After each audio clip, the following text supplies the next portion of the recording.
सारे जहां से अच्छा हिंदुस्तान हमारा। વર્ષોથી આ પંક્તિ ભારતીયો વાગોળતા આવ્યા છે, પરંતુ આ જ પંક્તિ ફરી લોકોને યાદ આવી રહી છે। વાત અમદાવાદની છે, વાત અફઘાનિસ્તાન, બાંગ્લાદેશ અને પાકિસ્તાનથી સ્થળાંતરિત થઈને ભારત આવેલા ભારતીયોની છે।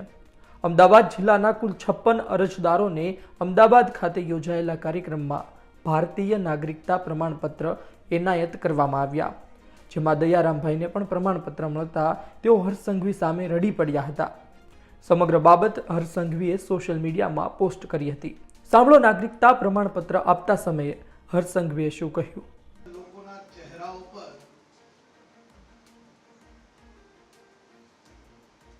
આજે ખુશી અને વિશ્વાસની લાગણી નજરે પડી રહી છે, અને મારા મનમાંથી હંમેશા જ્યારે આપ સૌને જોઉં છું ત્યારે એક લાઈન જરૂરથી નીકળતી હોય છે कि मुस्कुराइए, अब आप ये महान देश भारत के नागरिक हो। आज भारत के नागरिक बन गए। अरे उनके चेहरे पे खुशी आ गई। તમે કલ્પના કરો કે આ 56 પરિવારો માટે આજનો દિવસ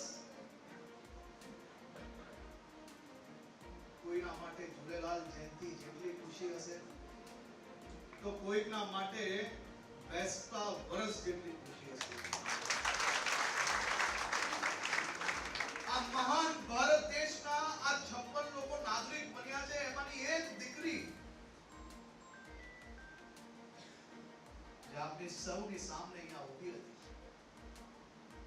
જન્મ એનો પાકિસ્તાનમાં થાય છે અને ડોક્ટર એ ભારતમાં બની શકે છે। એ વ્યવસ્થાનું નામ છે મોદી વ્યવસ્થા બોલું।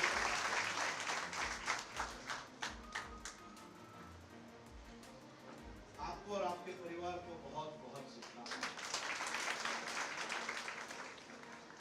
આ ખુશીના આંસુ બી નહીં આવવા જોઈએ।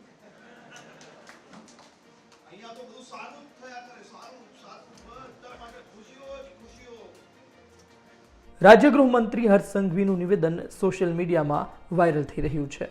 આમ દયારામ બાપા જેવા ઘણા લોકો છે કે જે આજે ભારતીય નાગરિકતા પ્રમાણપત્ર મેળવી ખુશ થઈ રહ્યા છે।